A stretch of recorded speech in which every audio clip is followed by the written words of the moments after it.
if anybody wonders, we do what we do because we love the Lord. The poem I'm going to read is titled, "It's the Lord That Builds Your Home." Janice and Tim, you might remember this as we use this in your home blessing.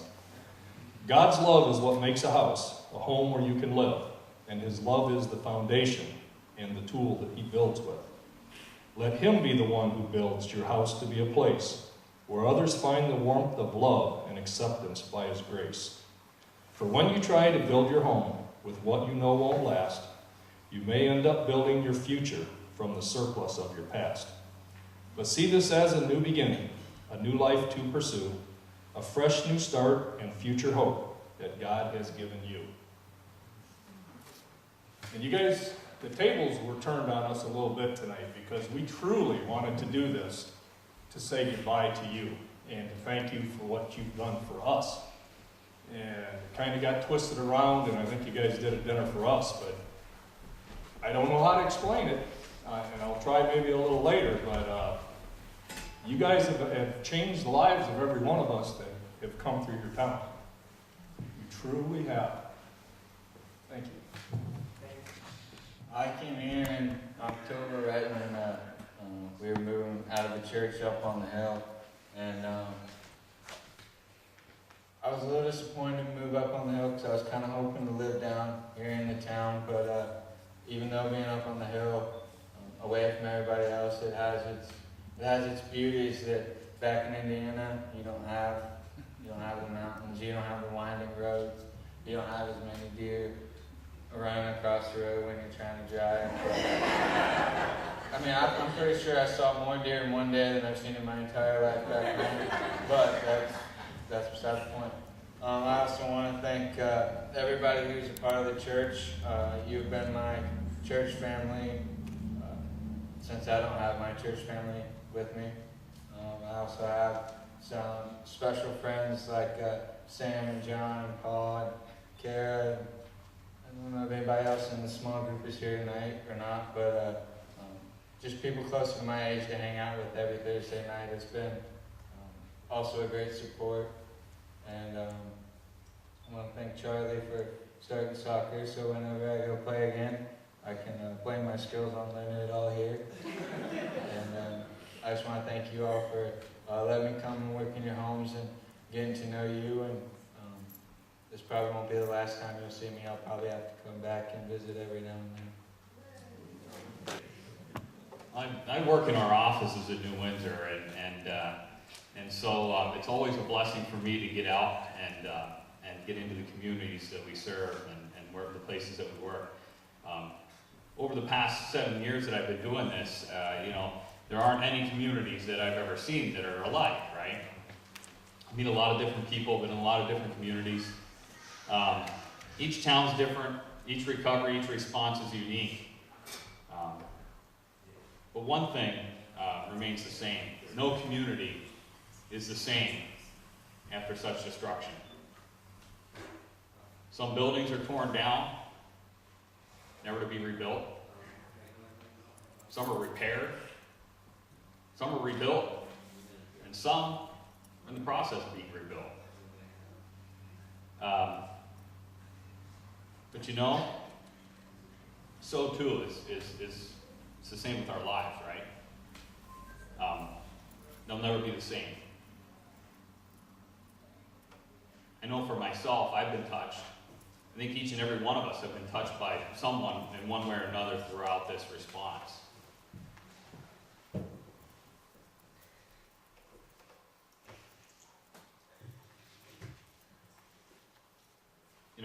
As we've been touched,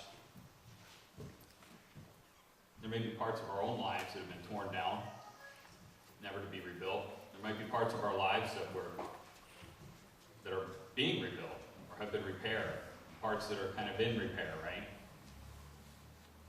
I know my life, like I said, will never be the same after experiencing and getting to know some of you here in this town.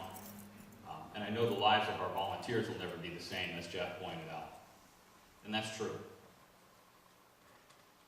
So I guess I just want to take this time to thank you for allowing me and BDM volunteers to enter your lives and be a part of your lives. You'll forever be in our hearts. You really will. Charlie, you know, I know in the times of Charlie, and I don't think I ever heard the word no come out of Charlie's mouth, right? Charlie was always there to support us, his family, and everybody here in the community has been amazing. You know, the Spirit of the Lord's in this place, and it's working. Sunday night, truckload, an open truck pulled up to my house and delivered 10 people and a dog. And it was horrible. The smell of fuel oil was just beyond belief. Monday, I came down with him, tried to get to his property, and I sunk in the mud. My truck actually sunk in this mud. And as I walked the streets, I said to myself, this is hopeless. It looked completely hopeless. Until Charlie and his entire church materialized. And I think they started the process. Charlie, all the people from Huntersfield actually started the process to be able to start to pull this together. And I think they should be commended together with the brethren and all the volunteers that came throughout the country. It made this happen. Without that beginning, none of us would be here. Thank you. I just have one scripture to share tonight.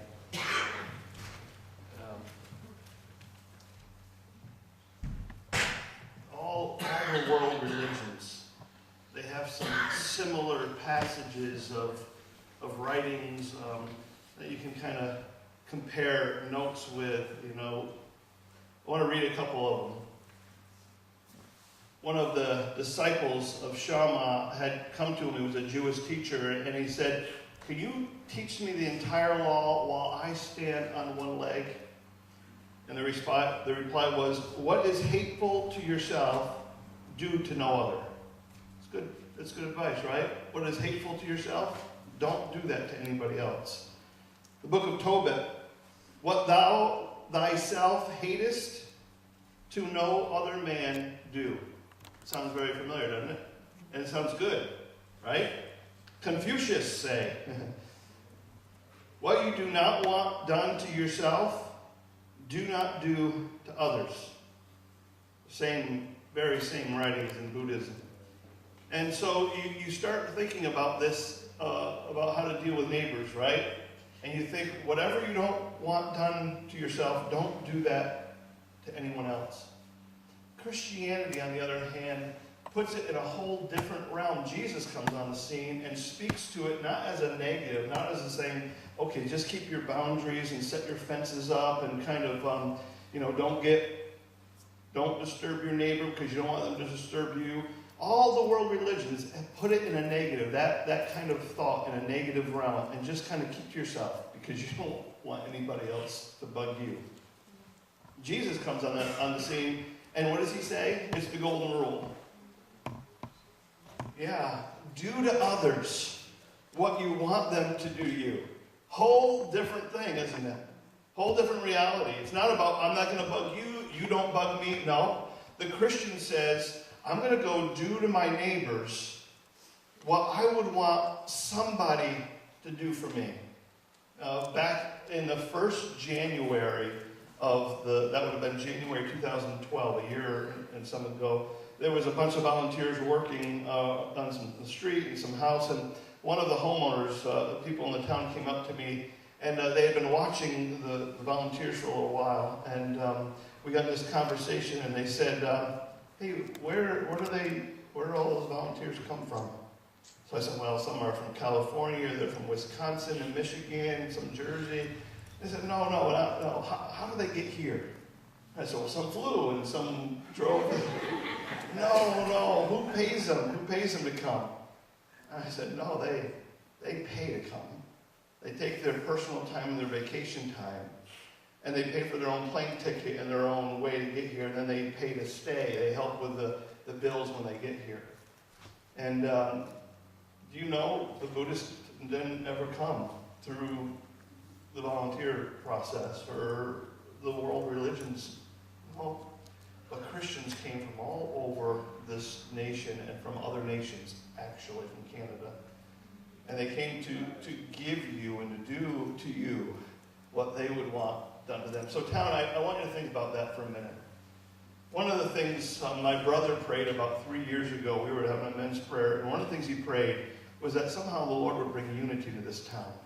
And we were at a men's fellowship, and I said, yeah, Lord, would you break down the walls? And my brother prayed in this prayer, no, break down the backyard fences. And I didn't know that prayer was going to be so powerful that there's no backyard fences right now. That's Dave's fault. So if you need your backyard fence put together, put it on his bill.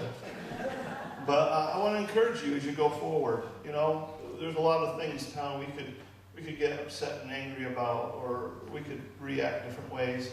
But if we could just learn this one process, this is he says it sums up the whole law. Just do to others exactly what you would want them to do to you. And, well, we could learn something from that. That's a good word, isn't it? I've been doing long-term leadership with Brother Disaster Ministries for a little while now. Been a few places.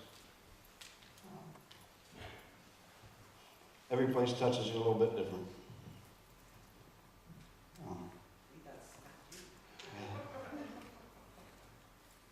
Nowhere have I been where I heard such a resounding cry of blessings that came out of the challenge that was set before you.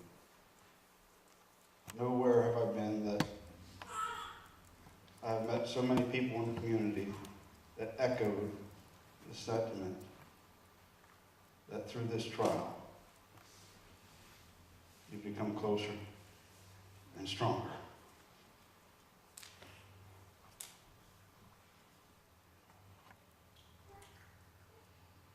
Whatever it might have brought.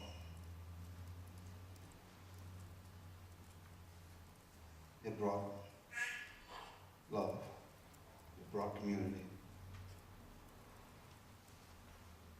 That I pray for you continues to grow. That your homes might continue to build as a community. That the healing continue.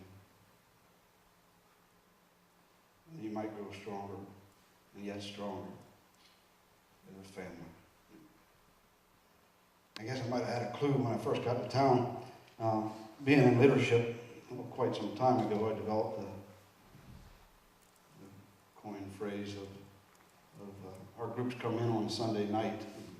We do orientation, and then Friday we work Monday through Friday. Saturday they go home. And during our orientation, I often will share with the group that one of the joys that I received doing this long term is to again and again see people come and serve the Lord. And I always say we may come together on Sunday evening. We gather here as acquaintances and maybe even strangers. By Wednesday we're friends. By Friday we're family. And so I might have had a clue about this town when I got here and went looking for breakfast. Are you still here?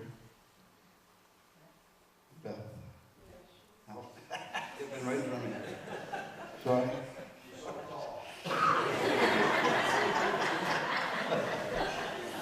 Yeah. And I walked in and I saw that sign. And if I hadn't figured it out before, when we were blessed to join you for your Mudfest celebration that year. What a spirit. What a tremendous spirit in this community, in this family. And that you welcomed each one of us with open arms and such great hospitality.